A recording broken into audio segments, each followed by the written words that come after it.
Һәм менә беренче тема безнең әлбәттә Темучин яки Чингисхан һәм Монгол империясының барлыкка килүенә багышланган. Беренче чиратта инде әлбәттә без Чингисханның биографиясына игътибар итәргә тиеш булабыз. Бүгенге көндә Чингисхан турында белмәгән кеше юктыр әйме мәгәен. Чингисхан шәхсе турында барыбыз да ишеткәнбез әйме, ләкин күп кеше аның биографиясын бик начар белә әйме. Беренче сорау безнең менә шул Чингисханның биографиясына багышланган була. Аннан соң инде без монгол яуларына игътибар итәрбез һәм Монгол империясының төзелеше турында берникадәр вакыт бүлербез. Беренче чиратта кем соң ул Темучин, кем соң ул Чингисхан? Әйдәгез бергәләшеп, менә Чингисхан турында нәрсә беләсез? Әйме, менә һәрбер шәхесне характерлаганда, әйме, беренче чиратта аның кайсы гаиләдә туган, ничәнче елда ул туган, шуны белергә кирәк, әйме. Менә ничәнче гасырда безнең Чингисхан яшәгән? Ул 12-нче гасырда. Менә аның туу елына килгәндә тарихчылар арасында бердәмлек юк. Кайбер тарихчылар аны 1155 елда туган дип уйлыйлар. Башка тарихчылар 1155, башкалары 1162 елда туган дип уйлыйлар. Өченче караш та бар, ләкин менә бу төп карашлар. 1155 елгы караш ул фарсы тарихчысы Рәшид ад-Дин белән бәйле. Менә Кытай һәм монгол чыганаклары аны 1162 елда туган дип әйтәләр. Монда менә башта миңа әлбәттә инде чыганаклар турында сүз алып барырга кирәк иде. Тарихчы буларак әйме, белгәнегезчә, тарих фәне беренче чиратта тарихи чыганакларга нигезләнә. Менә Чингисхан биографиясын өйрәнгәндә, Монгол империясын өйрәнгәндә, беренче чиратта менә шушы өч төп чыганакны кулланабыз. Бу була инде тайная история монголов, русча әйткәндә, һәм тарихи Джахан Гуша дип фарсы телендә әйткәндә, история завоевателя мира, аның авторы Ала-ад-Дин Атамалик Жүвейни һәм Рәшид ад-Диннең ел язмалары җыентыгы була инде. Менә бу төп чыганаклар. Әйме, төп мәгълүматны без менә шу чыганаклардан алабыз. Алга таба. Менә без Чингисханның биографиясына кире әйләнеп кайтырбыз. Әйме, без менә хәзер читтә калдырып торырбыз. Чингисхан ул чыгышы буенча монгол кабиләләреннән була. Әйме, менә 12-нче гасырда әле менә теге бердәм формалашкан монгол халкы булмый. Монгол телле төрле кабиләләр яшәп килә. Алар менә бүгенге Үзәк Азия җирләренә каян килгәннәр соң алар? Тарихчылар фикеренчә, менә монголлар Маньчжурия җирләреннән, төньяк көнчыгыш Маньчжуриядән алар күченеп киләләр. Аларның менә күченүләре 10-нчы гасырда ук башланып китә һәм менә шушы күчү яңа территорияларны үзләштерү ул 12-нче гасырның ахырларына кадәр дәвам итә. Моңа кадәр Монголия далаларында төрки телле кабиләләр яшәп килгәннәр. Тора-бара менә шушы төрки кабиләләрне менә шу Үзәк Азиядан кысырклый башлыйлар. Менә монда нинди дәүләтләрне искә төшерсәк була? Бу беренче чиратта Уйгыр ханлыгы, аннан соң Кыргыз ханлыгы.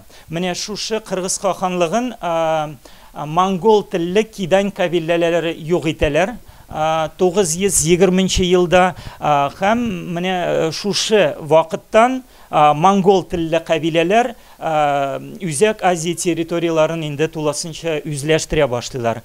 Тора-бара монголлар күчмә тормышка күчәләр инде һәм терлекчелек белән шөгыльләнә башлыйлар. Менә шушы кабиләләр арасында Чингисханның ата-бабалары да була. Менә монда картага игътибар итсәгез, менә бу дәүләтләрне, менә бу монгол яуларын күзаллау өчен менә шушы сәяси картаны төгәл белергә кирәк. Чөнки менә киләчәктә мин хәзер аның турында сүз алып барачакмын. Әгәр дә менә сез менә шу дәүләтләр арасында буталсагыз, аңларга авыр булачак. Менә хәзер менә шу төп сәяси тормышта төп уенчыларны дип әйтсәк, миндә русча әйткәндә основные политические игроки. Менә хәзер игътибар итегез, монда менә күрәсез, монда татар кабиләләре, татарлар, әйме алар турында берничә сүз әйтербез әле без. Аннан соң менә алар монголлар Керулен һәм Анон елгасы арасында күчмә тормыш алып барганнар. Брест төньяктарак монда безнең меркитлар яши, әйме. Аннан соң айратлар, туматлар, кыргызлар. Менә 11-12 гасырларда Үзәк Азия территориясе төрле күчмә кабиләләр белән кабиләләр яши анда. Төрки телле дә, монгол телле кабиләләр дә яши, әйме.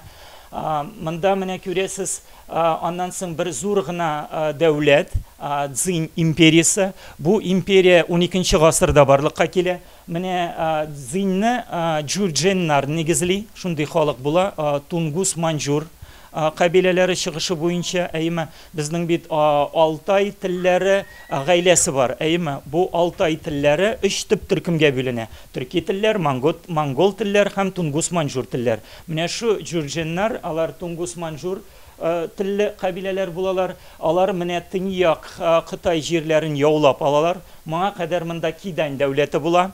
Киданнар менә монгол телле кабиләләр, алар да менә төньяк Кытай җирен яулап алалар һәм үз династиясын нигезлиләр. Һәм тора-бара алар кытайлашалар. Бу гадәти хәл. Менә шушы сәяси тормыш өчен, менә бу Кытай тарихы өчен гадәти хәл. Һәрбер менә килгән династия, теге чит илдән килгән халыклар, алар тора-бара кытайлашып бетәләр.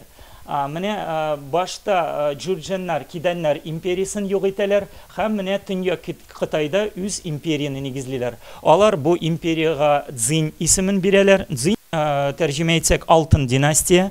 Шуның өчен аның башлыгын теге Алтан хан дип тә атыйлар, әйме. Менә шу Цзинь империясын истә калдырырга кирәк. Аннан соң менә шушы җирләрдә Сися империясы урнашкан була. Бу Сися империясын Тангут кабиләләре нигезли. Алар менә тибетлылар белән тугандаш халык. Алар менә шу төньяк Кытай җирләрен яулап алалар, яңа династия нигезлиләр. Алар да бара кытайлашалар, Кытай мәдәниятен үзләштерәләр инде әлбәттә. Бу Сися менә Кытай теленнән тәрҗемә итсәк, западная Ся була инде, көнбатыш Ся династиясе. Аннан соң көнбатышкарак күчкәч, монда Силяо дигән дәүләт була. Бу Киданнар нигезләгән, ул менә бүгенге көндә Синьцзянь уйгурский автономный район бар. Кытайның көнбатыш өлешендә. Анда менә уйгурлар яшәгәннәр, карлыклар яшәгәннәр. Булар барысы да төрки телле кабилә. Менә Силяо, димәк кытайчадан тәрҗемә иткәч, ул западный Ляо. Аннан соң көнбатышка табарак, монда Хорезм дәүләте. Төньяктарак инде безнең төрле күчмә халыклар яши, алар арасында кимаклар, кыпчаклар, әйме. Менә бу әлегә вакытка менә шу дәүләтләрне һәм сәяси берләшмәләрне истә калдырырга кирәк. Менә 12 гасырда Үзәк Азия җирләрендә, Монголия җирләрендә күп төрле кабиләләр яши. Алар бер-берсе белән гел сугышып торалар. Шундый үзара сугыш, бер-берсен талап яшиләр, бер-берсеннән үч алып яшиләр. Димәк, менә Монголия җирләрендә шундый бердәмлек булмый. Рәхмәт. Бердәмлек булмый. Һәм монда менә иң көчле Монгол кабилелер арасында менә кемнәрне ассызыклап үтәргә кирәк. Беренче чиратта киритлар. Киритлар менә хәзер без аны кире так. Менә күрәсез, монда киритлар. Тарихчыларның күбесе аларны монгол телле кабилә дип уйлыйлар. Киритлар. Аннан соң бераз көнбатышкарак найманнар, меркитлар, монголлар, татарлар. Менә бу иң көчле күчмә кабиләләр. Менә Үзәк Азия җирендә яшәгән кабиләләр арасында. Алга таба менә монголлар теге күчмә тормыш белән яшәп киләләр.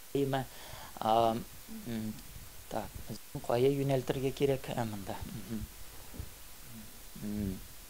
Менә алар турында әйтеп уздым инде сезгә. Менә бу Чингис хан нәселенең изгеләштереп килгән бер урын, ул Бурхан Халдун дип атала. Кичәктә менә Чингис хан вафат булгач, ул менә шу җирләрдә җирләнә инде. Менә шу урында җирләнә. Әлеге көнгә кадәр белгәнегезчә аның җирләнгән урыны табылмаган. Менә сез теге күзаллау өчен мин менә махсус бүгенге көндәге Монголия картасын урнаштырдым. Менә Монголияның төньяк көнбатыш җирләрендә урнашкан була.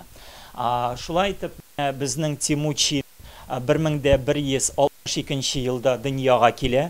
Күбесенчә тарихчылар менә шу даты белән ризалаша. Һәм ул менә Анон елгасы буйларында дөньяга килә. Аның әтисе Ясугей Богатур була, Баһадир. Әнисе Ауэлун. Менә ул чыгышы белән кыдрәтле нәселдән була.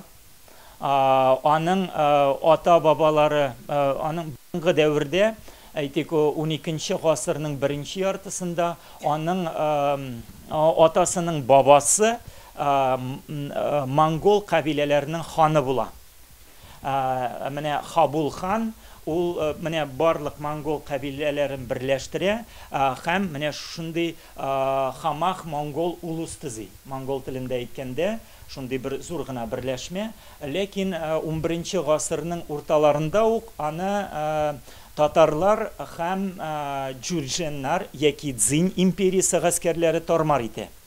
Һәм бер вакыт Амбагань ханны, бу монгол хан була, аны татарлар кулга алалар һәм Дзинь империясына тапшыралар. Анда аны җәзалап үтерәләр. Менә аны үтерер алдыннан ул үзе янында булган монголларга нәрсә ди? Минем белән шундый хәлләр булдырган өчен сез татарлардан үч алырга тиешсез дигән сүз була. Һәм киләчәктә дә инде Чингис хан менә үзенең ата-бабалар өчен һәр вакытта да менә шулай итеп үч алып килә. Чөнки менә бу бергә дәвр өчен хас нәрсә. Менә шу патриархаль җәмгыятьтә яшәгән кеше өчен ул гадәти хәл. Чөнки монсыз яшәп булмый. Әгәр дә син менә синең туганыңа начарлык китергән кешедән үч алмыйсың икән, синең нәселең бәлки киләчәктә яши дә алмастыр. Алга таба менә Ясугей Богатур, сез ул кыдрәтле нәселдән һәм Бырджигин нәселе дип атала. Бырджигин, кыят Бырджигин нәселе. Бырджигин монгол теленнән тәрҗемә итсәк, шундый яшькелт күзле дигән. Кай берәүләр аны теге күк күзле, кай берәүләр крен күзле дип тәрҗемә итәләр. Алар менә җирән чәчле, то есть рыжий менә шундый, алар менә Бырджигиннар башка монголлардан шулай итеп аерылып торганнар. Күз төсләре белән аны чәч төсләре белән айрыша алар шундый зур гәүдәле, шундый җирән чәчле, шундый яшькелт барысы да. Чингис хан да шундыйрак булган. Һәм менә ул туган җир дел булды. Менә Монголия һәм Россия бер-берсе белән алар тартышалар. Ул рус тарихчылары әлбәттә инде Россия Федерациясе җирләрендә туган дип саный, монголлар үз җирләрендә туган дип уйлыйлар. Ләкин күрәсез, мин менә билгеләп куйдым кечкенә генә бер түгәрәк зәңгәртестә. Ул менә шу җирләрдә туган. Дилун Болдок. Ул менә безнең шикләрдән шул 8 километр еракта, монгол шигеннән. Әгәр дә без аны безнең территорияда туган дип уйласак инде, менә шу монгол шигеннән 8 километр төньяккарак була инде. Шул җирләрдә ул туган да инде. Аннан соң монда тагын нәрсәгә игътибар итәргә кирәк. Әлбәттә, бийек шәхс буларак ул гадәти генә тормыш алып бармый, аның биографиясе гадәти бер биография булмый. Менә аның әтисе Есугей, аның әнисе Ойлун исемле була. Ул Олхонут нәселеннән, кавеменнән дип әйтсәк тә була. Бу кавем Кыңгыраклар кабиләсеннән була. Һәр вакыттагыча монголлар үзләренә хатыннарны менә шушы Кыңгырак кабиләләреннән алып килгәннәр. Чөнки менә монголларга хас нәрсә ул күп кенә күчмә халыкларга хас нәрсә экзогами дигән теге фәнни тел белән әйткәндә, башка кабиләдән мәҗбүри рәвештән башка кабиләдән хатыннар алырга тиеш булганнар. Һәм менә бер вакыт Есугей үзенең энесе белән далалар буенча йөргәндә бер шибәр кешене очраталар. Булар була кемнәр? Ойлун, бер яшь кенә матур шибәр кыз, һәм аның җегете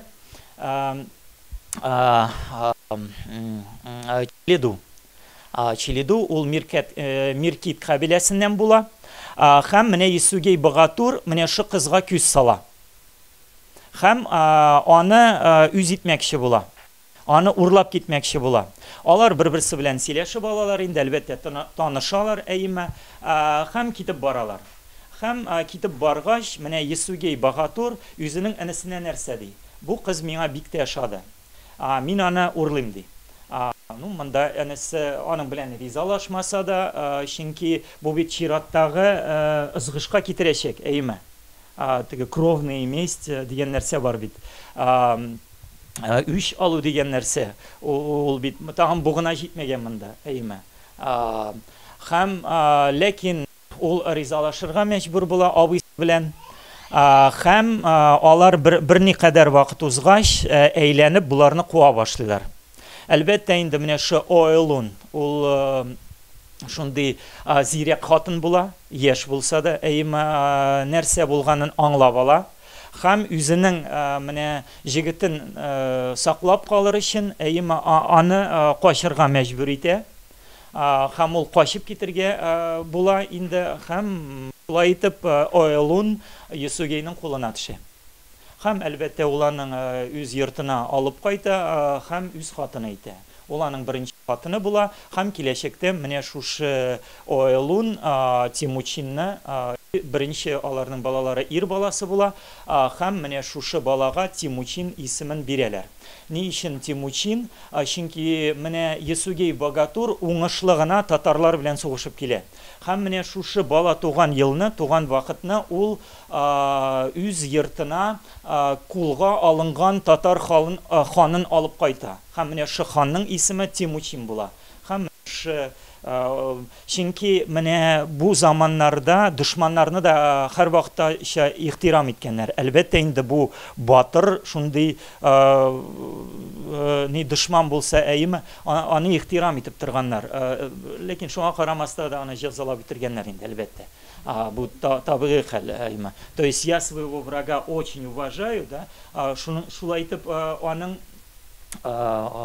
шулай итеп ул менә шундый исем бирелә анарга, Тимучин исеме.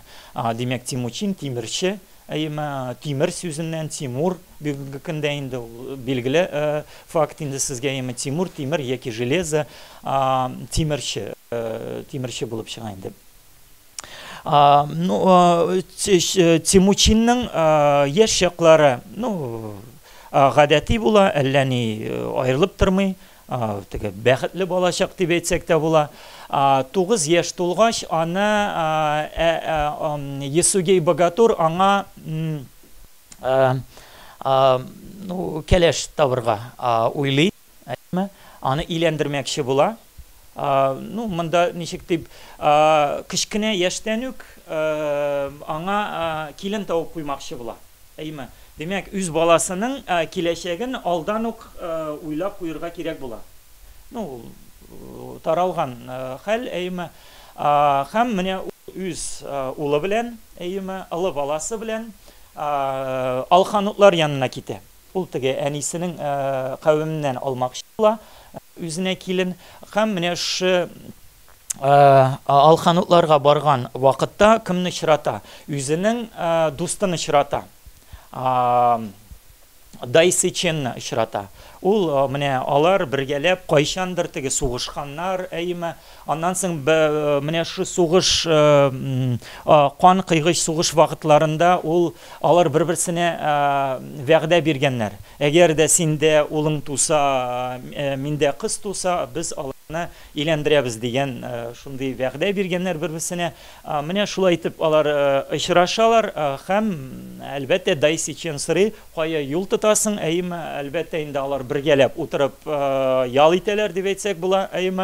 Аннан соң син оныттыңмы әллә? Минем шундый шибәр кызым бар, син анарга игътибар итәргә. Ахыргы чиктә ул менә Борте исемле кыз була. Ахыргы чиктә менә Есугей Богатур аны үзенең улына хатын итеп сайлый. Шулай итеп Борте ул Тимучиннан 1 яшькә олырак була. Һәм монголлар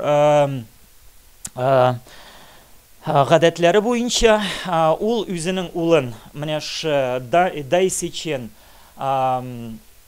айылында калдырып китә, һәм үзе кире өйгә әйләнеп кайтырга тиеш була. Һәм менә кайту юлында ул татарларга тап була. Чөнки ул теге бераз арган була инде, сусаган була. Монда күрә татарлар учак алдында утыралар, ашап утыралар, килешеп, сөйләшеп, һәм ул аларны очраткач теге кире узырга тиеш булмый. Чөнки менә далаларда шундый гадәт була.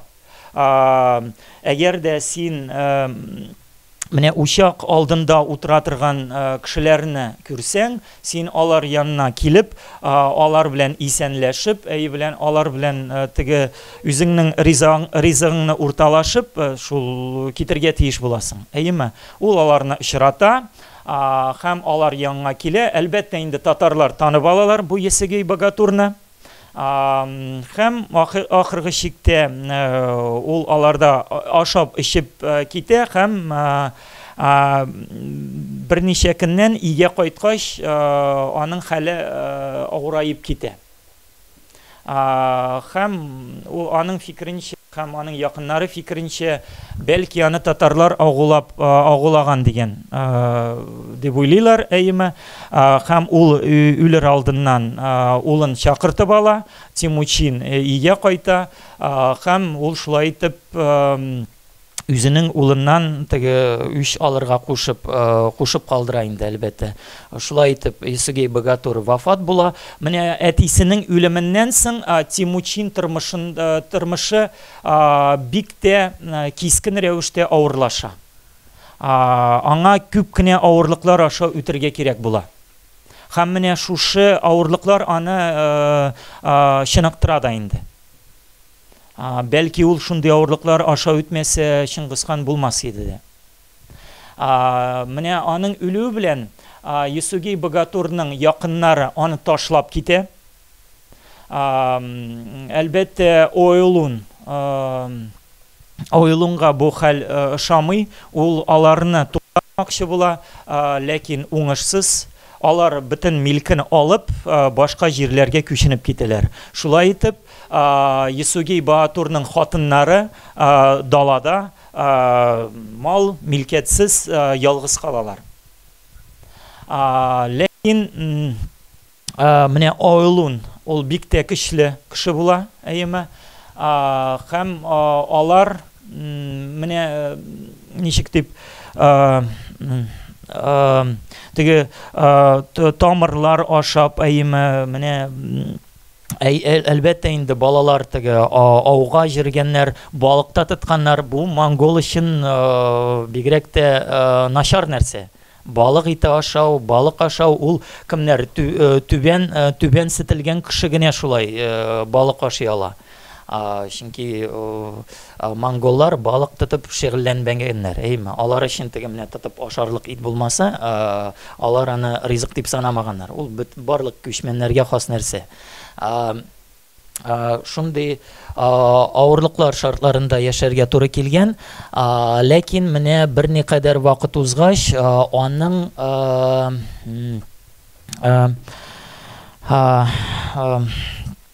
менә Есугей Баатурның ике хатыны була. Икенче хатыннан да аның ике инесе була, менә Тимучинның. Һәм менә шушы ничек аның исеме хәзер Берик Бектер исемле аның инесе була, әйме? Аларның әниләре төрле, аталары бер булып чыга инде, әйме? Һәм менә шушы Бектер Шилә аларны кимсетеп килгән, менә алар алган ризыкны, алар тапкан ризыкны һәр вакыт алардан талап килгән. Әлбәттә инде бу Тимучинга ошамаган, ахыргы чиктә нәтиҗәдә алар менә үз инесен үтерәләр. Аның Тимучинның башка инесе була, Хасар исемле, алар икәүләшеп менә шы Бектерне үтерергә, алар җәя ук атып аны үтерәләр. Чөнки ул көчле була, аны теге сугышып кына җиңәрлек булмый. Шуның өчен аны менә ук белән атып үтерәләр. Һәм менә шушы хәбәр далада тарала башлый. Әлбәттә инде бу җинаят, әйеме? Һәм аның туганы Таргитай Кирилтух исемле. Ул менә Кирилтух, бәлки ул чукынган булгандыр, әйме? Христиан динен кабул иткәндер. Чөнки менә шушы дәврдә 12-нче, 11-нче, 12-нче гасырларда Үзәк Азия җирләрендә Нестериан дине яки христиан дине зур таралыш таба. Менә Найманнар, бәлки Киритлар һәм күрәсез Тайчуларның берилеше дә бәлки христиан динендә булалар. Кирилтух яки Кирил, әйме? Менә беренче исеме күчмәннәргә хас исем инде, әйме? Таргитай Кирилтух. Ул әтисенең туганы була. Менә Таргитай Кирилтух, менә ул ташлап китә аларны. Һәм менә шушы хәбәрне Таргитай Кирилтух ишеткәч, үзләренең гаскәрләрен җыеп, ахыргы чиктә Тимучинны кулга ала. Ул менә Тимучин кача, ләкин аны тоталар. Ул менә ничә 10 көн дәвамында алардан качып ята, ләкин ахыргы чиктә чыгарга мәҗбүр була, аны кулга алып әсир итәләр. Аңа менә монда мин иллюстрацияда да китердем. Хәзер менә истә калдырмадым. Кандалы, колодки язып алган, менә хәзер баштан чыкты. Колодки. Менә аны шулай итеп Таргитай Кирилтух аны үтермәкче була. Чөнки ул курка. Чөнки ул бит Есугейның хатыннарын Тимучиналар бит Тимучинны ташлап киттеләр. Әгәр дә Тимучин үсеп алыгайгач, ул бит Таргитай Кирултухтан үч ала, әйме? Шуның өчен ул аны үтермәкче була. Ләкин менә ул аны үз кабиләсе җирләренә алып килгәч, ул аны үтермәкче була, ләкин шаман яки кам аңа каршы чыга. Ничек син кичкенә баланы үтерәсең? Чөнки бу монголларга хас нәрсә түгел. Алар кичкенә балаларны бер кайчан да үтермәгәннәр. Ләкин анда шундый бер таләп булган, әгәр дә ул менә арбаның көпчәге биеклегеннән зуррак булмаса. Әйме. Менә күрәс монда бу рәсемдә күрсәтелгән, әйме. Әгәр дә ул менә арбаның көпчәгеннән биегрәк булса, бәлки аны үтергәннәр дә булырлар иде, әйме. Әгәр дә ул кичерәк икән, аны үтермәскә булганнар. Шулай итеп аңа колодка кидереп, ул берникадәр вакыт менә шушы тайчулар арасында яши. Әлбәттә, аны монда кимсетәләр, ләкин менә йомшак йөрәкле хатыннар аны шилә теге ашатып торалар инде. Ахыргы чиктә Тимучин качырга була. Әйме. Качырга була. Һәм менә тайчуларда бер ара бәйрәм башлангач, аны шундый бер хәлсезрәк бер сугышчыны куялар, ул аның башына сугып кача, бу хәлтенне була, һәм нишли ул Кирулен суларына ята, аның инде ул нишек дип уйлый, шулай итеп әсирлектә яшәгәнче мин үлермен дип уйлый. Бәлки шундый уйлары да булгандыр аның. Әйме, аны кая елгап китер, шунда китермен дип уйлаган. Ләкин аны елга агымы камышлар арасына китереп төртә, һәм берникадәр вакыт узгач, тайчулар Тимучинны эзли башлыйлар. Әйме. Һәм барысы да таралышып төнне аны эзлиләр. Һәм менә шушы Тимучинга Сорган Шира исемле бер кеше тап була. Ул аны күреп ала. Ничек менә Тимучин суда ятып торганын, әйме, ул шундый быз шикелле салкын су. Ул Монголияда елгалар, алар гадәттәгечә бик тә салкын, әйме. Ул аны күреп ала, ләкин тынычландыра бу баланы. Куркма, ятып тор, мин беркемгә дә бер сүз әйтмим, ди. Аннан соң ул менә Сорган Шара йөри, кабат менә шу җиргә әйләнеп килә, теге башкалар килмәсен өчен тыныч ят, куркма, һәм ахыргы чиктә аны таба алмыйлар һәм кире әйләнеп кайталар. Тимучин моннан соң нишли? Ул башка җирләргә кача алмый инде, ул аңлый. Әйме, аның кеше дә калмаган инде, әйме. Ул нишләргә була? Ул Сорган Шира йортына кача, килә. Әлбәттә, монда Сорган Шираның исе китеп кала. Ул бит әгәр дә белсәләр, әйме, аларның бөтенесен юк итәләр. Ләкин менә Тимучин яклап, аның балалары яклап чыга, һәм ахыргы чиктә Сорган Шира алар белән ризалаша. Менә шоколадкаларны сүтеп учакта яндыралар, әйме, йорт эчендә. Һәм аннан соң көндез инде Тимучинны эзли башлыйлар. Һәрбер йортта, әйме, йорты дип әйтгәндә, әйме, йорт эзли башлыйлар. Ул теге җирак китергә тиеш булмаган дигән фикердә барысы да. Аны ничек итеп кая качыралар? Менә Сорган Шираның йорты янында теге сарык йоны төялгән бер арба була. Аны шунда качыралар. Җәй көннәре Монголияда әлбәттә аеруча эссе, әйме, кызу, һәм шунда аны качыралар. Һәм менә бу тайчулар киләләр, эзли башлыйлар, әлбәттә Сорган Шира йортыгына кала, һәм монда эзли башлыйлар. Әлбәттә барысы да куркуга төшә. Аны тапсалар бетте баш дигән сүз, әйме, әлбәттә. Һәм менә шу арба янга киләләр. Әйме, арба янга киләләр һәм үзләренең сеңгеләре белән төртә башлыйлар. Һәм менә ш моментта Сырган Шыра әйтеп куя. Сез үз башларыгыз белән уйлап карагыз инде, шундый эсседә нинди кеше шунда ята алачагын, Һәм дөрес тә шулай дип башка төртми башлыйлар. Шулай итеп, күрәсез, можно было вздохнуть с облегчением, һәм таба алмыйлар. Һәм төннә инде аңа ат биреп, кирәкле ашамлыклар биреп, аны озаталар. Шулай итеп, ул әнисе янына әйләнеп кайта, һәм алар качырга мәҗбүр булалар. Һәм ул берничә ел мөстәкыйль итеп шундый хуҗалык белән шөгыльләнә, чөнки менә әсирлек вакытында ул күп һөнәрне үзләштерә.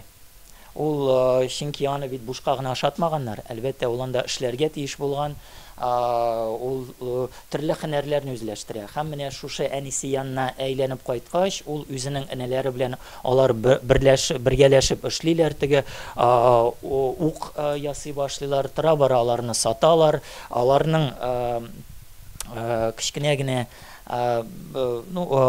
мал туары барлыкка килә аларның инде, һәм шулай итеп яшәп киләләр. Һәм берникадәр вакыт узгач, ул үзенең килене турында, кәләше турында искә төшерә, чөнки бераз әзмәз мин хәлле кеше инде хәзер. Шулай итеп ул Дайсичен янына бара һәм Бортены алып кайта.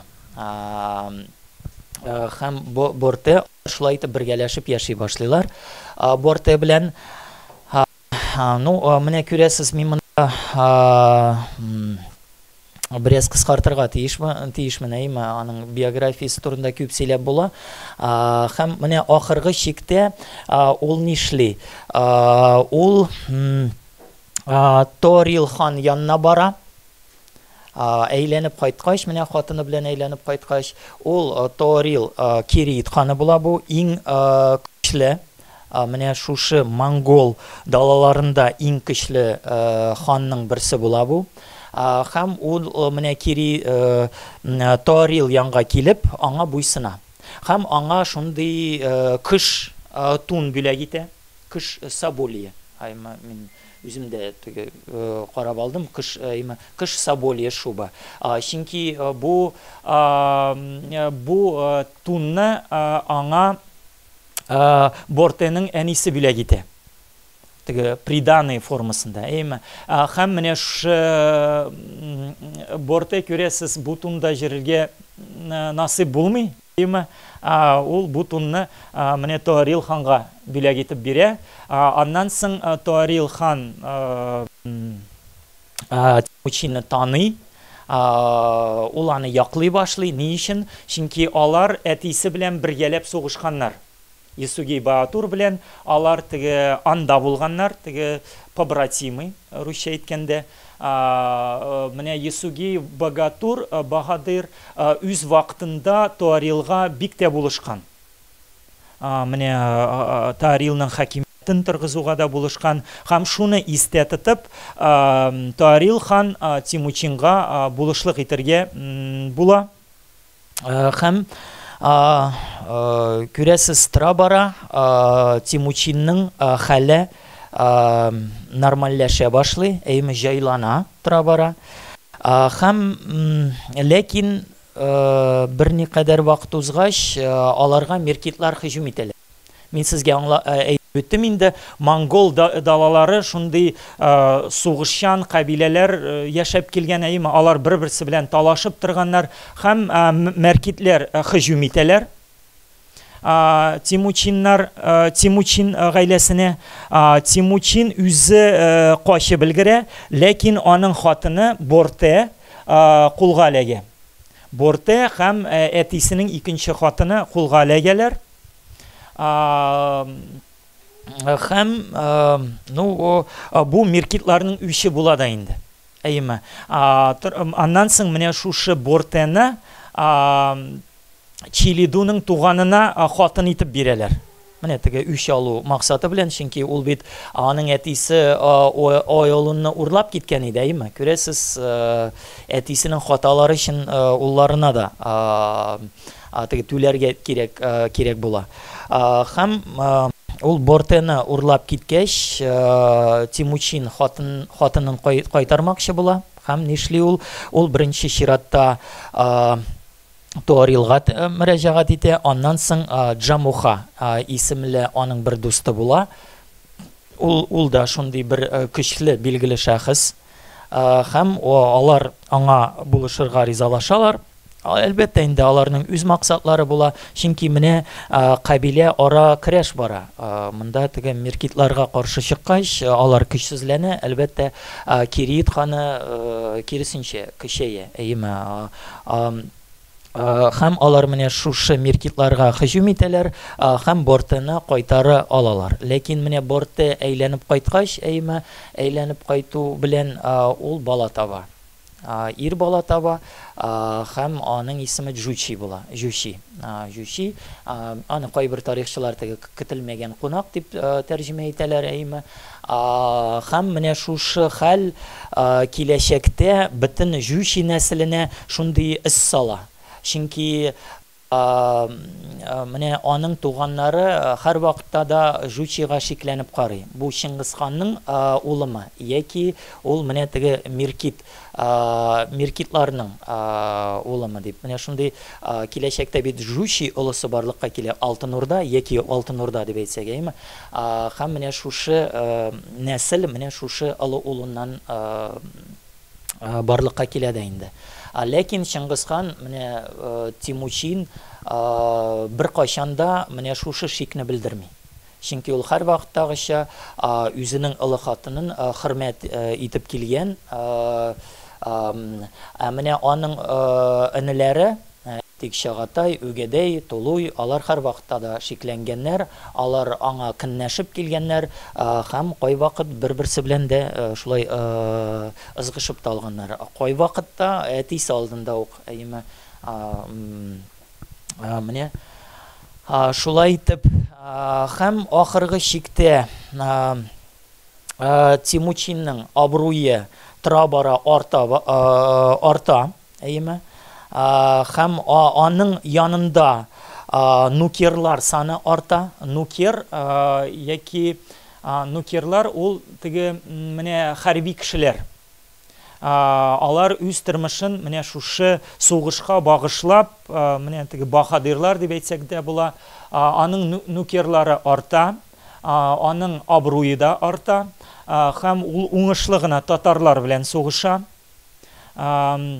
Һәм чираттагы сугыш 1196 елда була. Менә монда кайбер фактларны мин китердем. Күрәсез,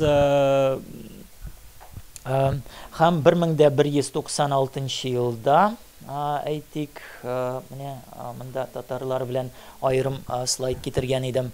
Һәм менә 1196 елда ул Туарил хан белән татарларга каршы сугыша, аларны тармар итә. Һәм менә шу сугышта аларга кем кытайлылар булышлык итә. Цзинь империясе гаскәрләре дә катнаша менә шу сугышта. Һәм менә шушы җиңүдән соң Тимучин һәм Туарил хан Алтан ханнан яңа титуллар кабул итәләр. Тимучин Джаудхури дигән титул ала, яки хәрби комиссар дип атасак та була, һәм Туарил хан Ван хан титулын ала. Кытай теленнән тәрҗемә итсәк, Ван яки князь, князь, шундый титул алалар. Аннан соң киләчәктә дә Тимучин уңышлы гына татарлар белән сугыша 1202 ел, һәм тулысынча татарларны 1204-5 елларда тармар итәләр. Һәм барлык татар кабиләләре вәкилләрен ул юк итәргә карар чыгара. Һәм менә шу әмерне тормышка ашыралар, ләкин әлбәттә инде барлык татарларны үтереп бетермиләр. Чөнки бу мөмкин хәл түгел. Шуны да әйтергә кирәк, әйтик, менә Тимучинның барлыгы 4 хатыны була. Менә шу 4 хатының икесе татар кабиләсеннән була. Есуй һәм Есуген. Алар шундый шибер иң матур татар кызлары була, һәм алар теге үзләренең зирәклеге белән дә аерылып торганнар. Ул шуның өчен аларны аеруча яратканда инде. Һәм менә шу Есуген турында әйткәндә, менә шушы карар турында белгәч, менә шу Есуг ул нишли, ул Шыңгызханга мөрәҗәгать, Тимучинга ничек итеп мөрәҗәгать итә, әгәр дә син аларны юк итәсең икән, беренче чиратта син мине үтерергә тиеш буласың ди. Һәм шуннан соң Тимучин бераз йомшаклана, ләкин күп кенә ир затларын алар үтерәләр инде. Кай берәүләре исән кала, качып калалар, күрәсез, аның хатыннары да татар була. Моннан тыш менә татарлар тулысынча тармар ителми. Менә татарлар турында әйткәндә, менә тарихчылар арасында бердәм караш юк. Кайбер тарихчылар аларны монгол телле кабиләләр дип уйлый, башкалар аларны монгол кабиләләре дип саный, монгол телле кабиләләр дип саный. Монда бүгенге көндә төгәл әйтергә авыр, ни эшләп, чөнки менә татарлар язган чыганаклар бүгенге көнгә сакланып калмаган, һәм бәлки бу политоним булгандыр дип әйтсәк тә була. Менә фәндә шундый термин бар, политоним дигән термин. Политоним. Безнең бар бит этноним, этноним, ул теге халыкның исеме. Бу бәлки политоним булгандыр. Димәк, менә шу сәяси бердәмлекнең исеме. Чөнки менә бу дәвергә нәрсә хас, күп кенә кичкенә кабиләләр, алар менә көчле кабиләгә буйсынып, тора-бара аларның исемнәрен алганнар. Чөнки үзләренең абруйларын артырып була, Моннан тыш шуны да истә тотырга кирәк, әйтик, Кытайлар өчен менә төньякта яшәгән кабиләләр, алар өчен барысы да күчмән кыргый кабиләләр булган. Варвары, русча әйткәндә, барбар, ул грек теленнән килеп чыга, дада, яки ул менә Кытайлар аны теге варварлар мәгънәсендә кулланганнар. Дада, дадань, аннан соң тора-бара аларны Менда дип атаганнар, монгол татарлары. Бу термин күрәсез 13-нче гасырга да хас. Менә без бүгенге көндә теге монгол татар дип әйтүен дөрес түгел дип уйлыйбыз, ләкин 13-нче гасыр чыганакларында да бу терминнар куллана. Беренче чиратта Кытай чыганаклары, аннан соң әрмән чыганакларында бу термин кулланыла, Менда. Армян чыганакларына аларны Менва дип атыйлар. Демәк, монгол татарлар. Шулай итеп, татарларны юк итә. Ахыргы чиктә менә Шыңгызхан барлык далада булган көндәшләрен юк итә. Монда кемнәр була? Найманнар, Киритлар, Меркитлар, Тайчутлар, ул аларны барысында буйсындыра, аларны барысында тармар итә. Һәм шундый менә далаларда бердәм хакимият урнаштыра. Ничек дип әйтсәк, менә долгожданный порядок. Шундый көчле хакимият. Чөнки менә шу күчмә халык, ул менә шушы баш-баштаклыклардан арып биткәннәр инде, бер-берсен талау, үтереш. Монда Тимучин менә шундый бер порядок урнаштыра. Һәм ахыргы чиктә 1206 елда кырылтай уздырыла. Һәм менә шу кырылтайда аны аңа Шыңгызхан титулы бирелә. Шыңгызхан титулы бирелә. Һәм ул шулай итеп менә киез йортларда яшәгән барлык халыкны берләштерә. Русча әйткәндә, он объединил всех людей, живущих за войлочными юртами. Да? Менә шы киіз йортларда яшәгән барлык халыкны берләштерә. Димәк, шы бердәм сәяси, шундый бердәм бер сәяси, дәүләт дип әйтсәк була инде, бердәм бер дәүләт барлыкка килә.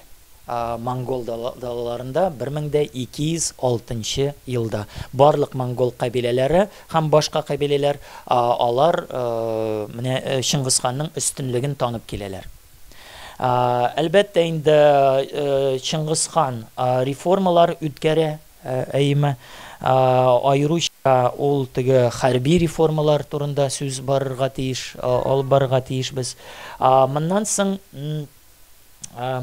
1207 елда ул үзенең улын урман халыкларын яулап алырга җибәрә. Аңа Сүбәдәй Багатур булышлык итәргә тиеш була. Һәм нәтиҗәдә менә шу урман халыклары Чингисхан хакимиятен таныйлар. Менә һәм алар каршылык күрсәтмиләр монголларга. Һәм Джучи шушы уңышлы походтан соң әйләнеп кайта, һәм Чингисхан шушы җирләрне үзенең улы Жучига бүлеп бирә дә инде. Менә шушылай итеп Жучи улысы башлап китә дә инде. Димәк, шулай итеп Алтын Урда башланып китә дип әйтсәк тә була. Чөнки дәүләт формалашу процессы ул озакка сузылган процесс. Менә шушы процесс 1207 елда башланып китә. Димәк, менә шы датаны истә калдырырга кирәк. Менә чөнки менә рус күп кенә рус дәслекләрен кулга алсак, Алтын Урда ничәнче елда барлыкка килә? Әлбәттә инде рус җирләрен яулап алынгач һәм рус князы Ярослав Всеволодович Батый янына килгәч, шунда Алтын Урда барлыкка килгән дигән фикер алга сөрелә. Әлбәттә бу дөреслеккә туры килми. Нишләпсең менә рус князы килү белән Алтын Урда дәүләте барлыкка килә. Әлбәттә инде бу теге русоцентризм дип әйтәбез, бу процесс озак елларга сузылып килә. Һәм менә нигез 1207 елда салына. Менә шы урман халкымында инде кыргызлар турында сүз бара, бурятларның ата-бабалары турында сүз бара. Менә шушы халыкларны аларны урман халыклары дип атаганнар. Аннан соң Алтай җирләре буйсындырыла. Ни өчен менә шы җирләр Чингисханга кирәк була? Чөнки монда тимер ятмалары күп була. Моннан тыш менә шы кыргызлар яшәгән җирләрдә күп кенә ашлык үстерелә. Киләчәктә аның яуларында менә шы барлык әйберләр кирәк булачак. Ул теге алдан уйлап эш итә. Аннан соң шуны да әйтергә кирәк, әлбәттә инде бу елларда Чингисхан шундый грандиоз планнар төземәгән. Ул минемчә бу елларда әле уйламаган. Аның империясы шундый зур булачагын чөнки аны күзалларга әлегә авыр булган. Алтайны буйсындыргач, ул Сися дәүләтенә һөҗүм итә. Сися без теге лекция башында бу дәүләт турында сүз алып бардык. Бу Кытайлашкан тангутлар кабиләсе нигезләгән дәүләт. Ул 1030 елда ук төзелә. Һәм тиз арада, менә 5 ел дәвамында бу дәүләтне яулап ала. Һәм Сися императоры Чингисханның өстенлеген таный һәм аңа булышлык итәргә тиеш була. Ни өчен соң ул менә Сися дәүләтен яулап ала? Чөнки аның планнары зурлардан була инде. Менә шы елны ул Цзинь империясын яулап алмакчы була. Цзинь империясы ул монголларның иң зур дошманнарының берсе. Чөнки менә шушы Джурдженнар аның ата-бабасын теге җәзалап үтергәннәр. Мин сезгә лекция башында аның турында әйттем инде, Амбагань хан. Аны теге җәберләп үтерәләр. Һәм шулай итеп аңа тагын нәрсә кирәк була, Сисяның ресурслары кирәк була, һәм икенчедән аның гаскәрләренә тәҗрибә кирәк була. Менә шы походка өченче сәбәп, ул һәр вакыттагыча менә ул бит бигрәк тә сәләтле гаскәр башы була. Ул аңлый, әгәр дә без менә шы флангларны чөнки менә әгәр дә ул джудженнар белән сугыш башласа, алар менә Сися һөҗүм итә ала монголларга. Һәм менә шы һөҗүм булдырмас өчен ул беренче чиратта он должен был обезопасить фланг, русча әйткәндә, име? Шулай итеп Сися дәүләте буйсындырыла. Аннан соң Чыңгызханга уйгырлар һәм карлыклар буйсына 1209 һәм 1211 елларда. Алар Чыңгызханга буйсыналар. Чыңгызханның хакимиятен таныйлар.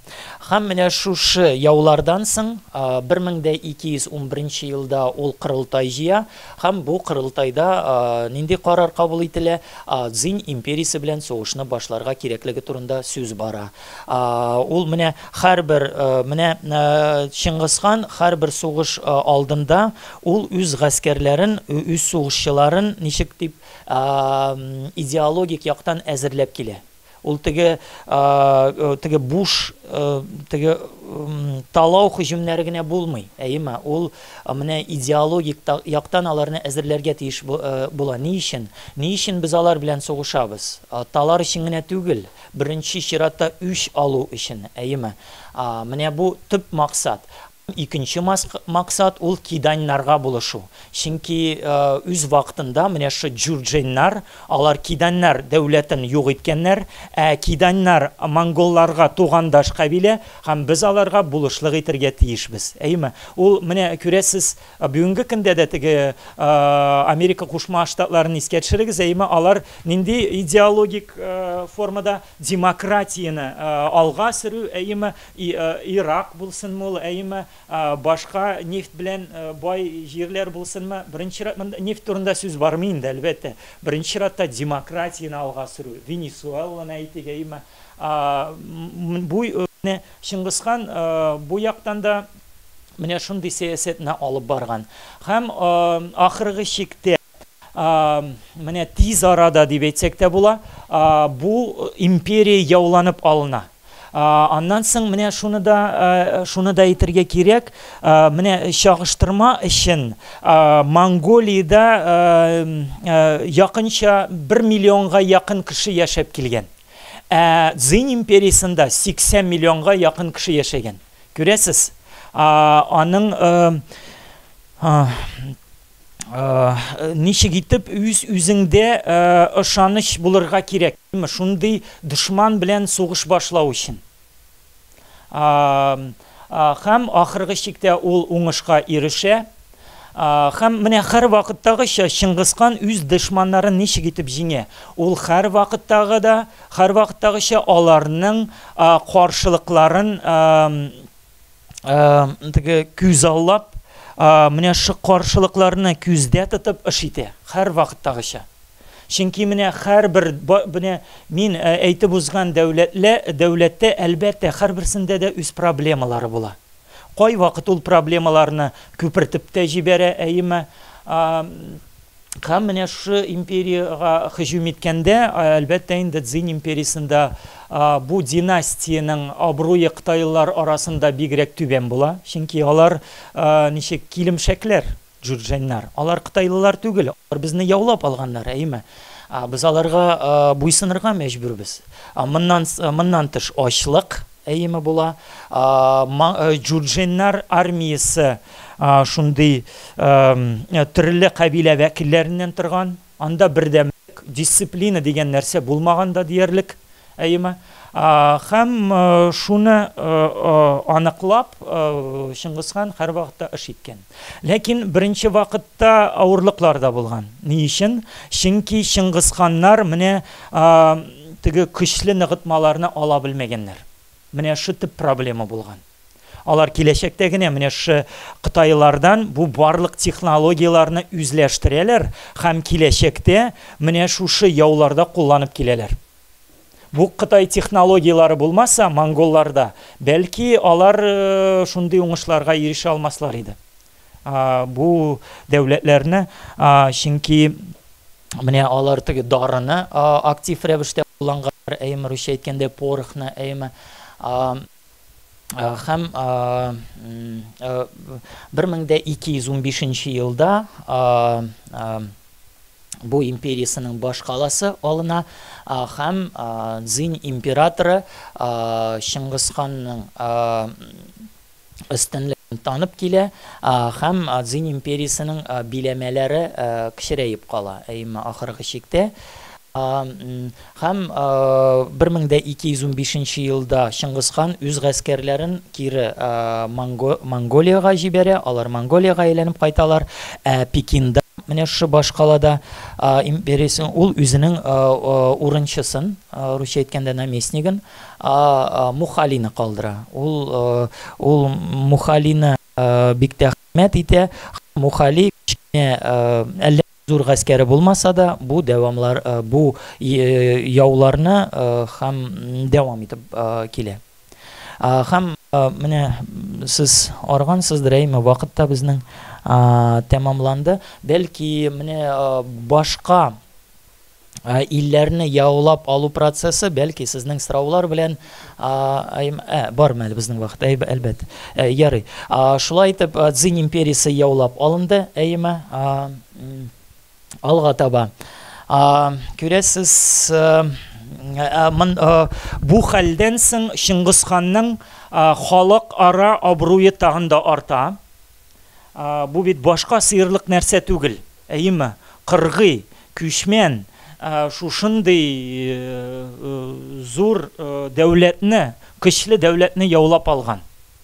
Башка сыерлык нәрсә түгел. Һәм менә Шыңгысхан ул сәүдә юлларын үстермәкче була. Бу нәрсә тулысынча күчмәннәргә дә хас. Чөнки алар менә сәүдә юлларын контроль астында тоту сәбәпле алар зур табыш алып килгәннәр. Күрәс, ул бит Кытай дәүләтен яулап алды. Төньяк Кытай, әле монда Көньяк Кытай яулап алынмаган. Аннан шуны да әйтергә онытканмын. Менә шушы Шыңгысханнарның дошманнары арасында бер кайчанда бердәмлек булмаган. Әйме, алар бер-берсе белән бер кайчанда берләшеп килмәгәннәр. Чөнки алар Шыңгысханнан килгән куркынычны аныкламаганнар, белмәгәннәр. Аларның башларына да килмәгән. Ничек инде шундый күчмәннәр, кыргый халык безне яулап ала? Безнең шундый зур-зур шәһәрләр, әйме, без шундый бай халык, шулай итеп, менә Көньяк Кытай дәүләте, анда Сун династиясе булган. Сун династиясе да Цзиньнар белән сугышып килгән. Менә хәзер инде Хорезм дәүләтенә күз салыйк. Бу дәүләт безнең көнбатышта урнашкан. Менә Шыңгысхан сәүдә багланышлар урнаштырмакчы була Хорезм дәүләте белән. Шул сәбәпле Мөхәммәд II Аладдинга, Хорезм шах була инде бу, ул үз илчеләрен җибәрә. Һәм шуны да әйтергә кирәк, беренче Шыңгысханга карата кызыксынуны Мөхәммәд үзе белдерә. 1215 елда ул менә теге Пекиннан кайткач, ның янына Хорезмнан илчеләр килә.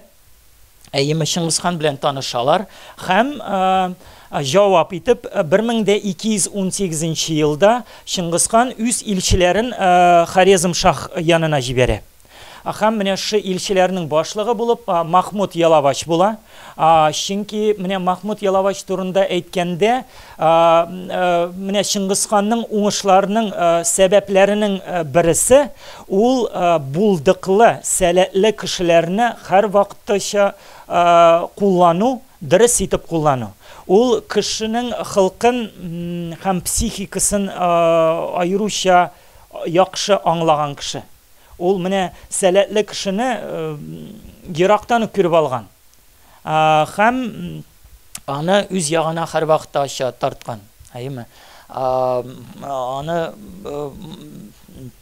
ул, как говорится, он очень хорошо разбирался в людях. Әйеме? И менә шы Мәхмүд Ялавач монголлар зур-зур бүләкләр алып киләләр Мәхмүд Ялавачка.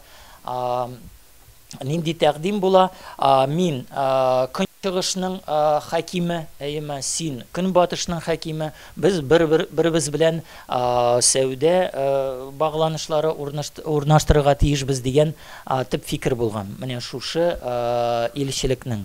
Һәм бу илчелектән соң 1218 елда Чыңгызхан сәүдә караванын җибәрә. Әйеме, татарчада була. Сәүдә караванын җибәрә.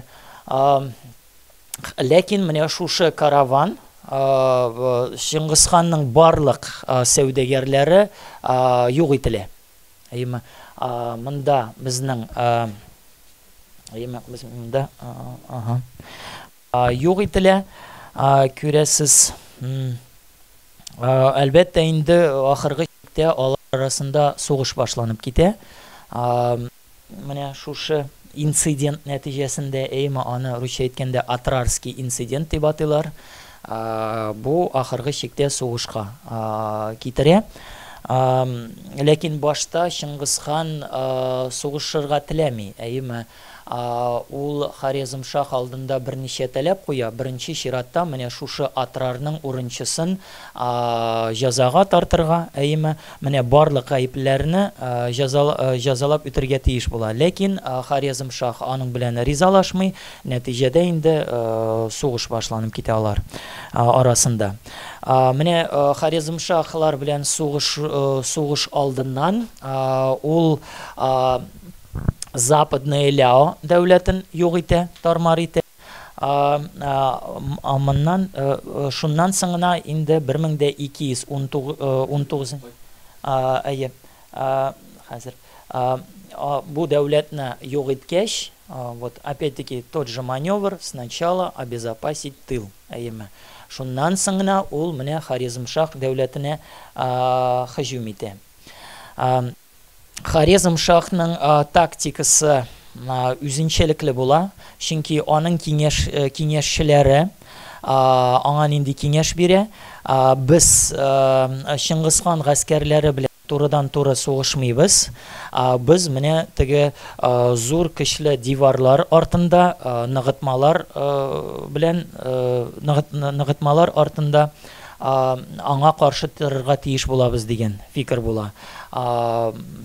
Хорезмшах уйлавынча, тора-бара монгол гаскәрләре көчсезләнә һәм ахыргы чиктә ул кире үз далаларына кайтып китергә тиеш була. Менә шундый уй фикерләре була аларның. Ләкин алар ялгышалар. Хорезмшахның сан ягыннан өстенлек була. Аның гаскәре монгол гаскәрләреннән 2 мәртәбәгә артыграк була. Менә кайбер тарихчылар нинди санны китерә, 150-200 меңгә якын була дигән.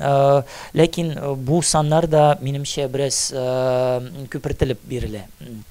Чөнки менә шушы дәврләрдә шундый зур армияны аны белән идарә итү генә түгел, аны бит ашатып, эчертеп торырга да кирәк, әйме? Ул бигрәк тә авыр нәрсә. Ләкин шуңа карамастан һәм тиз арада дип әйтсәк тә була,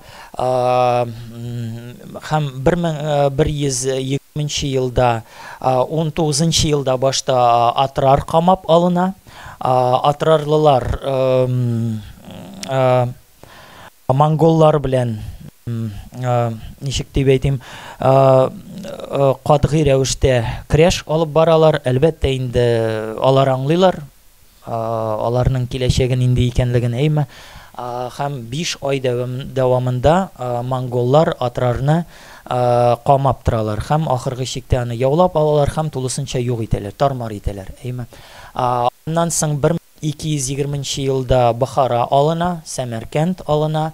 һәм Хорезм шаһларының баш каласына да чират җитә, Үргәнч, ул да яулап алына. Менә бу яулар 1224 елда безнең тәмамлана. Һәм 1120 елда Мөхәммәд Аладдин Мөхәммәд качырга мәҗбүр була һәм ул вафат була тиз арада.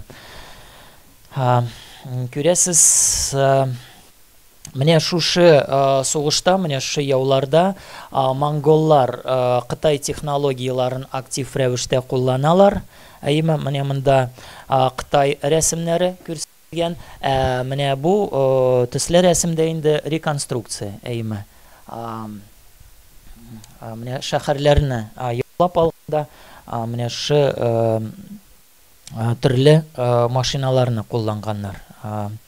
Һәм менә күрәсез, безнең гранатомет дип әйтсәк тә, миномет дип дөресрәк әйтсәк, дөресрәге була инде ул. Менә күрәсез, бу снаряд, әйме. Аларны гадәттәгечә сары балчыктан ясап, әйме, шул, представь себе кувшин, заполненный смолой, нефтью, әйме, аның эченә пакля тутралар, әйме, жандыралар, пакляны жандыралар һәм катапульталар белән шәһәргә таба җибәрәләр инде, әлбәттә. Бу утны сүндерергә аеруча авыр, шулай итеп, менә төрле технологиялар алар кулланалар. Һәм кайбер тарихчылар фикеренчә, бәлки алар химик, то есть даже есть некоторые факты использования химического оружия. То есть это прототипы использования химического оружия у монголов. Аннан соң менә монда безнең шулай итеп монголларга каршы Хорезм шаһның улы сугышын дәвам итә, Җәләлетдин Миңлебирен, аның шундый кушаматы була. Һәм 1221 елның декабрендә Чыңгызхан гаскәрләре аның армиясын тармар итәләр һәм Җәләлетдин Индиягә качырга мәҗбүр була. Ләкин монголлар киткәч, ул кире үз җирләренә әйләнеп кайта һәм үз хакимиятен кире менә шушы җирләрдә урнаштыра. Чөнки монголлар гадәттәгечә алар менә шушы яуланган җирләрдә нигезләнмиләр. Алар монда үзләренең урынчыларын калдырып, алга таба китәләр яки кире Монголияга әйләнеп кайтканнар. Һәм менә шу урынчыларны һәм монголларга буйсынган шәһәрләрне кабат алып, ул үз хакимиятен тыргыза. Һәм Чыңгызхан үлгәннән соң аның улы Үгәдәй бу җирләрне кабат яулап алырга тиеш булачак. Һәм алга таба менә шушы яуларны дәвам итер өчен Чыңгызхан үзенең иң билгеле гаскәр башларын Җәбер һәм Сүбәдәйне көнбатышка таба җибәрә. Аларга ике түмән гаскәр бирелә, әйме, бер төмәндә 10 мең, әйме, ике төмән булган 20 меңгә якын гаскәр. Алар менә шу гаскәрләре зур булмаган гаскәрләр белән Төньяк Иран җирләрен яулап алалар, Кавказ җирләрен яулап алалар. Алар монда грузиннарны, армяннарны, бүгенге Азербайҗан җирләрен яулап алалар. Шулай итеп Төньяк Кавказга чыгалар. Шулай итеп безнең территорияга килеп чыгалар инде. Россия Федерациясе территориясына килеп чыгалар. Менә монда монгол гаскәрләренең сүрәтләре, монгол гаскәрләре 2-3тән торган, алар һәр вакыттагыча әлбәттә инде җайдаклар, кавалерия, әйме, шушы кавалерия көлешкә бүленгән. Әйме, авыр кавалерия һәм җиңел кавалерия. Әйме, монда инде безнең җиңел кавалерия шәхес әйме безнең сугышчы монда инде авыр кавалерия вәкиле дип әйтсәк тә була әйме. Аннан соң шулай итеп монголлар Төньяк Кавказга чыгалар. Алар менә теге Каспий диңгезен көньяктан әйләнеп, әйме, грузиннар, әзербайҗаннар, әйме, һәм Төньяк Кавказ. Алар монда аланнар һәм кыпчаклар белән очрашалар. Җәбе Субидайның гаскәрләре җитеп бетми, алар аңлап ала, менә берләшкән аланнар һәм кыпчакларны юк итәргә аларга авыр булачагын, һәм алар бер хәйлә кулланалар. Алар үзләренең илчеләрен кыпчаклар янына җибәрәләр, һәм менә шу илчеләр кыпчакларга күп кенә бүләкләр алып киләләр, һәм менә үзләренең союзникларын калдырып китергә тәкъдим итәләр. Алар теге төрле ысуллар кулланалар, төрле дәлилләр китерәләр. Монда менә шу дәлилләр арасында шуны да әйтергә кирәк. Алар нәрсә ди? Без бит сезнең белән тугандаш халык диләр. Менә кыпчакларга, монголлар, әйме. Ни өчен biz alanlarga buluşas. Alanlar теге алар Иран телле кабиләләр, әйме. Теге осетиннарның ата-бабалары булып чыга. Менә бүгенге көндә, әйме, осетиннар бар, әйме. Һәм менә кыпчаклар байлыкларга ышанып, менә теге байлыкларга кызыксынып минде, шушы дәлилләргә ышанып, үз союзникларын, үз дусларын калдырып китәләр. Монголларга шул гына кирәк тә инде, әлбәттә, һәм аларны монголлар бер атлы туздыралар. Башта аланнар, аннан соң инде кыпчакларның чираты да җитә. Кыпчаклар барлык биргән билетләрне кире кайтаралар. Да, шунда әйтергә кирәк. Һәм менә кыпчак ханы Катян Сутоевич дип әйтәбез инде аны. Нишли? Качырга мәҗбүр була, һәм ул ярдәм эзли башлый. Ярдәм эзләп ул рус князьләренә мөрәҗәгать итә. Чөнки рус князы Мстислав Мстиславович Удатный дигән князь була. Удатный, удалой инде, әйме. Ул аның кияве була. Чөнки ул менә Катян нәрсә белән беренче чиратта билгеле, үзенең кызлары белән билгеле. Ул менә үз кызларын дөрес итеп, уңышлы гына урнаштыра белгән кеше. Аның башка кызы Венгр короленең хатыны булган, әйме. Һәм ул менә рус князьләренә мөрәҗәгать итә, һәм ярдәм сорый. Мстислав Мстиславович Удатный нишли съезд җыя, рус князьләре. Бу съездта Мстислав Киевский катнаша, менә Киев князе, һәм Мстислав Черниговский да була. Һәм алар нинди карар кылалар, әйме, чыгаралар кыпчакларга булышырга. Монда теге кыпчакларның бүләге генә роль уйнамаган инде, әлбәттә. Алар теге менә шушы дошманнарны теге кыпчак далаларында каршы алмакчы булганнар. Алар теге менә татарларны үз җирләренә кертергә теләмәгәннәр. Ләкин белән Субидай нишләр? Алар үз илчеләрен рус князьләренә җибәрәләр, әйме. Һәм нәрсәне белдерәләр? Алар теге рус князьләре белән сугышырга, без сезнең белән сугышырга теләмибез. Ни өчен сез безгә каршы бармакчы дип әйтәләр, әйме. Менә монда мин елъязмадан бер фрагмент китердем. Бу татар илчеләренең сүзләре, әйме. Все слышим, уже идете против нас. Послушавши половец, да, менә Катянны тыңлагансыз, әйме, безгә каршы барасыз. Мы вашей земли не заяхом, безгә сезнең җирләрегез кирәкми, ди, әйме. Ни город ваших, ни сел ваших, ни на вас придохом, но придохом Бога пуще, да. Димәк, без менә кыпчакларны тармар иттек, алар безнең кылларыбыз. Ни өчен сез менә безнең кылларыбызны, безнең милекне яшереп ятасыз, әйме? Сез аларга булышырга тиеш түгелсез дигән менә фикерне алга сөрәләр. Рус князьләре нишлиләр? Алар бу татар илчеләрен үтерәләр. Әлбәттә инде бу нинди хәл? Ул бит бүгенге көндә дә, әгәр дә илчеләрне үтерсә, нәрсәгә китерә? Сугышка китерә ала, әйме?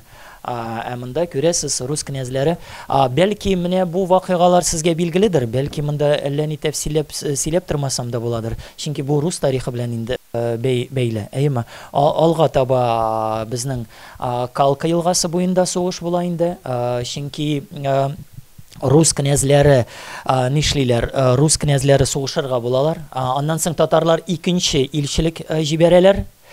Ләкин икенче илчелек килгәч, рус князьләре инде аларны үтереп тормыйлар, аларны кире җибәрәләр. Ләкин ризалашмыйлар. Һәм менә шу Калка буйларында сугыш 1223 елда була. Әйме бу рус князьләре белән монголларның рус князьләре беренче бәрелеш була. Әйме һәм менә шушы сугышта рус князьләре тармар ителә. Һәм күп кенә князь вафат була монда. Вафат була, менә бу безнең план, әйме. Һәм шулай итеп менә монда айрым шәхесләр, әйме, бу сугышта катнашкан шәхесләр, нәтиҗәдә күрәсез, менә бу рәсем, бүгенге рәсем, әйме. Мстислав Романович кулга алына һәм җәзалап үтерелә. Шулай итеп, Мстислав Романович ул Киев князе, әйме. Әйе, алар руслар һәм кыпчаклар, алар союздаш булалар. Алар бергәләшеп татарлар. Менә төгәл генә әйтеп булмый, әйме, кыпчаклар буламы дип, чөнки татар халкы ул күп компонентлы халык. Минемчә, һәрбер бийек халык һәм билгеле халык, әйме, зур халык, ул күп компонентлар катнашы нәтиҗәсендә барлыкка килә. Һәм әлбәттә инде татарларда кыпчаклар нәрсә?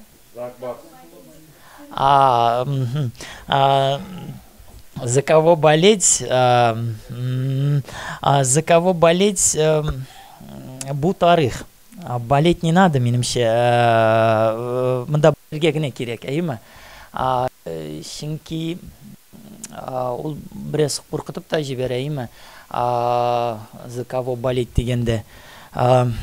Ул бит белгәнегезчә тарих, ул сәяси көрәшнең иң шундый бер инструменты, әйме.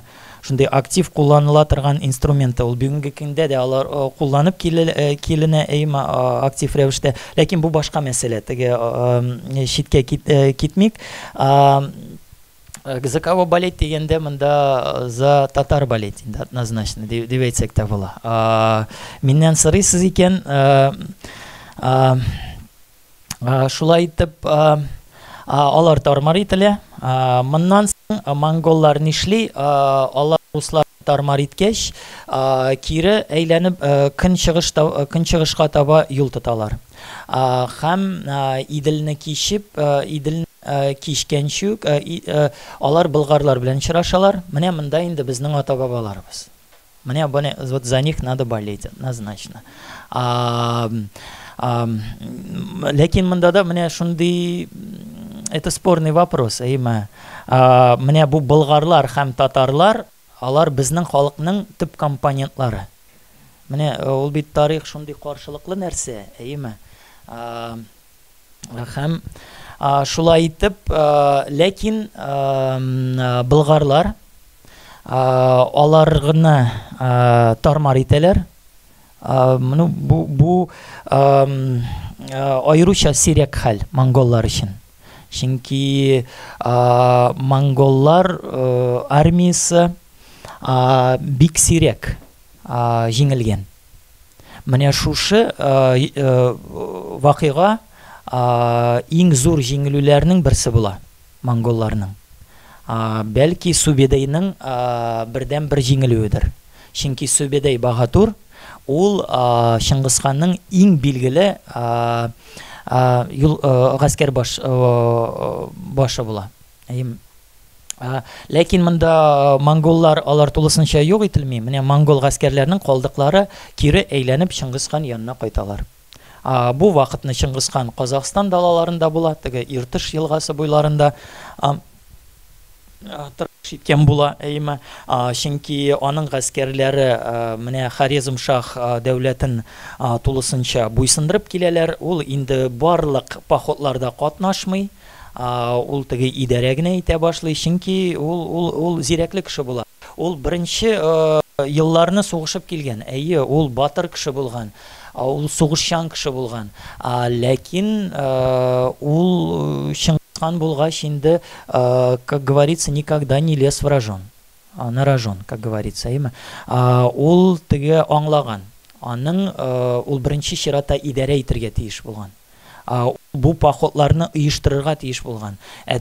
Алдынгы рәтләрдә теге баш үзенең сугышчылары белән ул сугышмаган. Сыңырак сугышмаган. Моңа кадәр ул теге Монголияны берләштергәндә ул сугышкан, ул зур яралалар да ул теге аның зур яралада булган, әйме.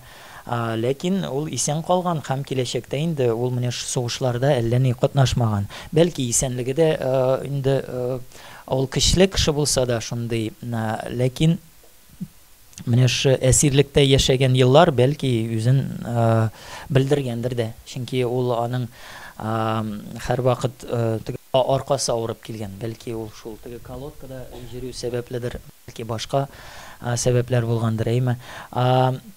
Һәм менә шушы елны 1224 елны инде Чингисхан үз империясын үзенең уллары арасында бүлгән. Менә монда күрәс, аның 4 улы Бортедан, әйме, Жучи, менә безне беренче чиратта Жучи кызыксындыра, Чагатай, Үгәдәй, Толуй. Алар арасында менә картада мин китердем, менә ничек итеп ул җирләрне бүлеп биргән. Улус. Чөнки менә Уйгурия бирелгән, алар теге үзләренең автономиясын саклап калганнар, чөнки алар бит сугышмыйча буйсынганнар. Һәм Жучи җирләре ниндирәк булган, менә әлегә көнбатышта яулап алган җирләр һәм атның тояклары җиткән җирләргә кадәр диелгән, әйме. То есть докуда дойдут копыта монгольских лошадей, әйме. Менә Чагатай, Жучи, Улыс, Толуй һәм Үгәдәй. Нәсен, генеалогик, ярый. Менә 4 улы.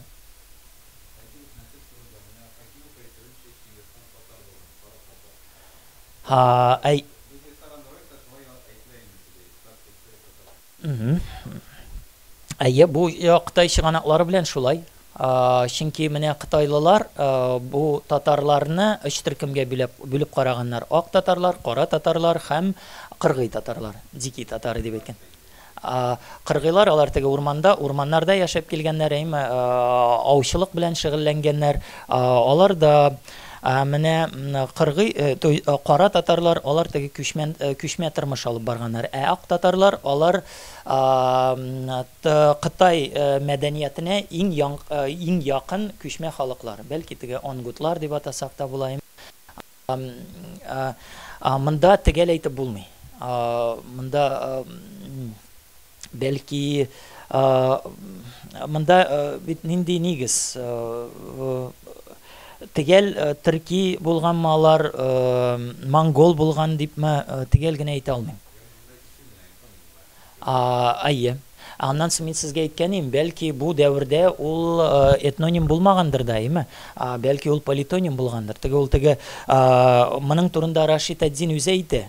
Менә үзен күтәрер өчен күп кенә кабиләләр үзләрен татарлар дип атый башлаганнар ди. Чөнки моңа кадәр теге монголларның кеше артуына кадәр монда татар кабиләләре бик тә көчле булган, әйме.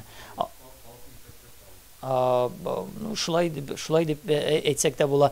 Аннан соң мин сезгә әйткәнем, ул бит кытайлар өчен, менә төньякта яшәгән барлык халык, алар өчен теге әллә ни аерылып тормый. Ул бит бүгенге көндә дә шулай. Әйтик, без Индияны искә алыгыз, искә төшерегез, әйме. Безнең бит сезгә билгеле инде, Индиядә 100дән артык халык яшәй, әйме.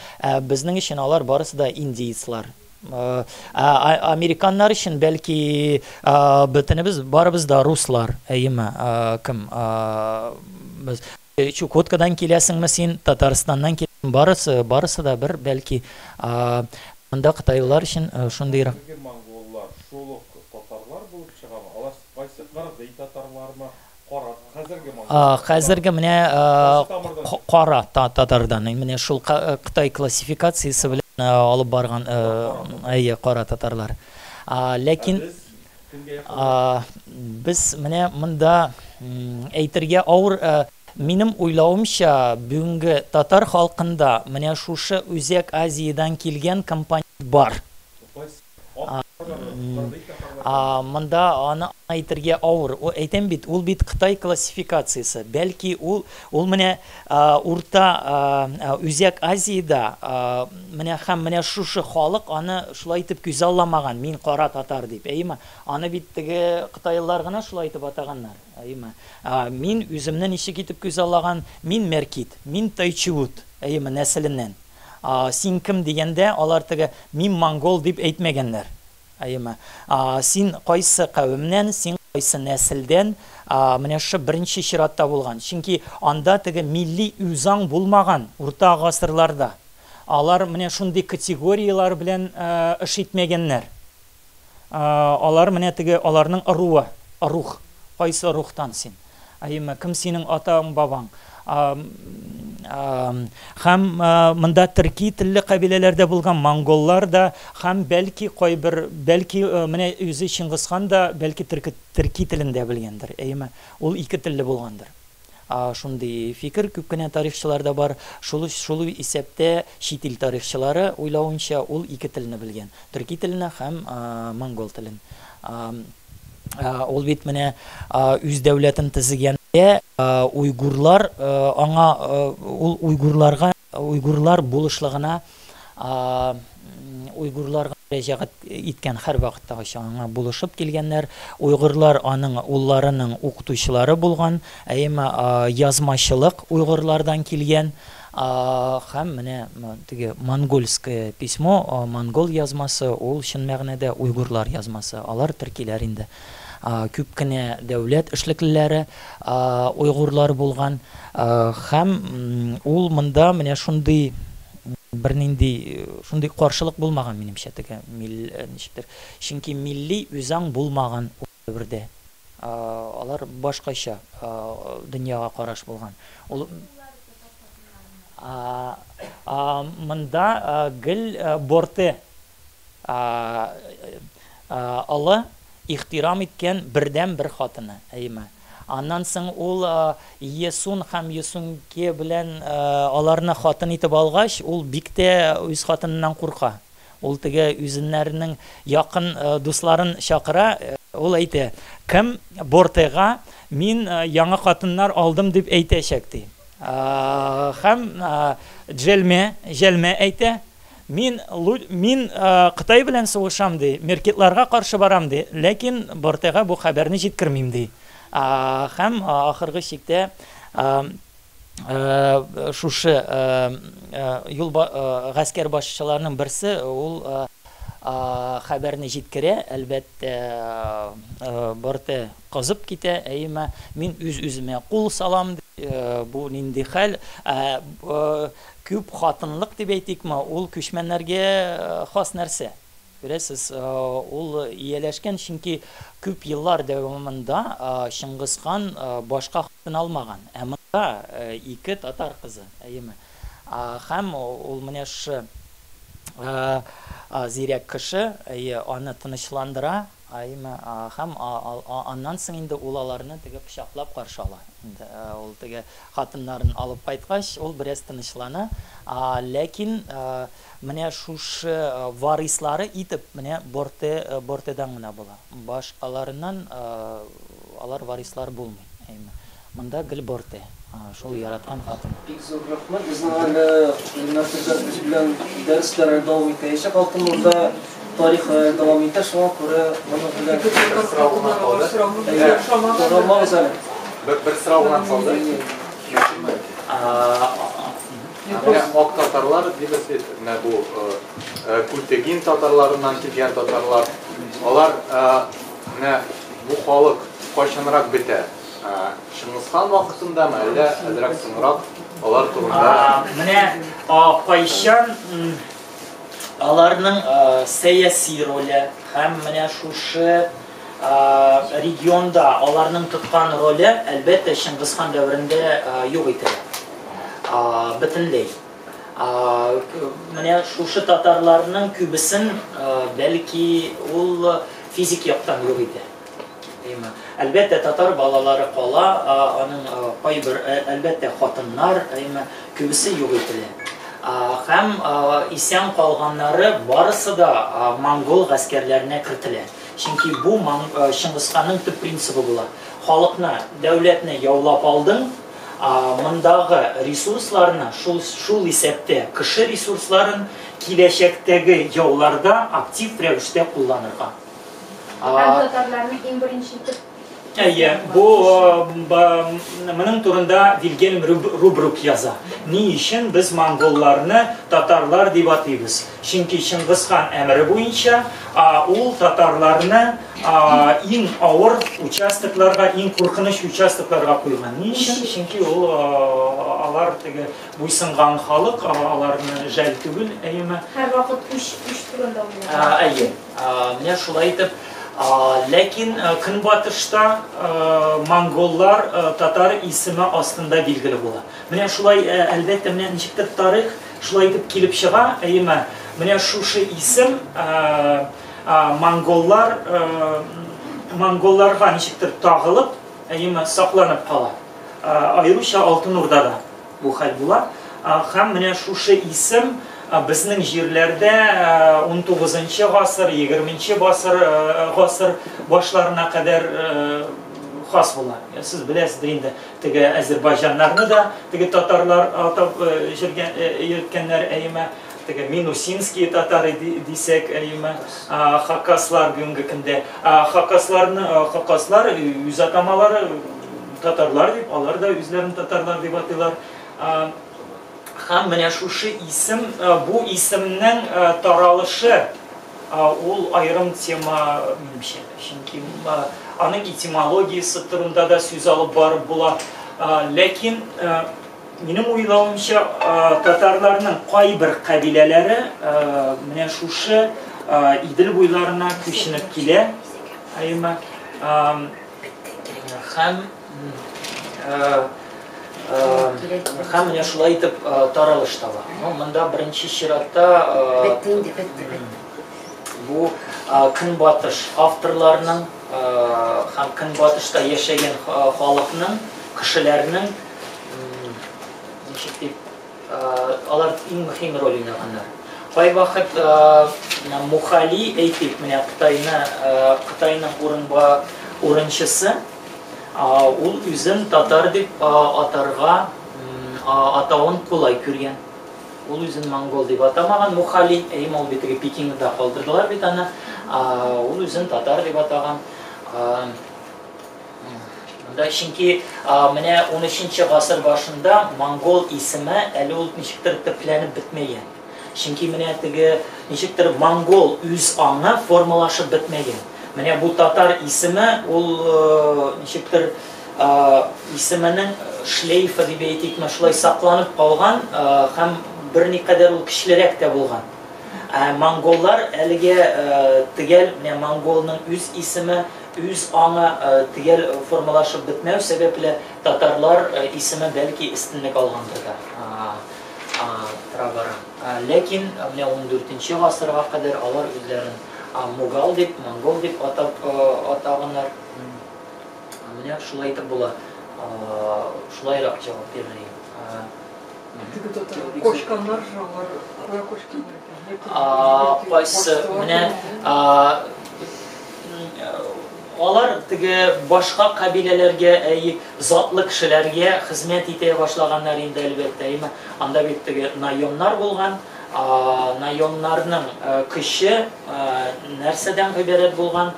Сиңа буйсынган халыкның саны белән билгеләнгән. Сиңа буйсынган халыкның саны зур икән, син әлбәттә көчле. Наён алар теге урманнарда әлбәттә качып ятмаганнар. Чөнки алар медалаларда яшәп килгәннәр. Алар теге максатчан рәвештә татарларны эзләп үтереп җирмәгәннәр. Чөнки Шыңгызхан ул бу үч алса да, әйме, аларны теге жаны симәсә дә бит ике хатыны татар булган, шуны да әйтергә кирәк. Аннан соң менә аның теге Шигихотуху дигән бер кеше булган, ул да татар. Ул Монгол империясының кем булган бийек хакиме яки мәхкәмәчесе дип әйтсәк тә, судья. Русча әйткәндә татар кабиләсеннән булган Шигихотуху. Күрәсез, монда әллә ни каршылыклар булмый, чөнки минемчә менә шушы каршылыклар ул бүгенге көннең бер уйдырмасы. Ул бүгенге көннән караган күзлектән генә шундыйрак караш була. Бу процесслар күпкә авыррак булган минемчә.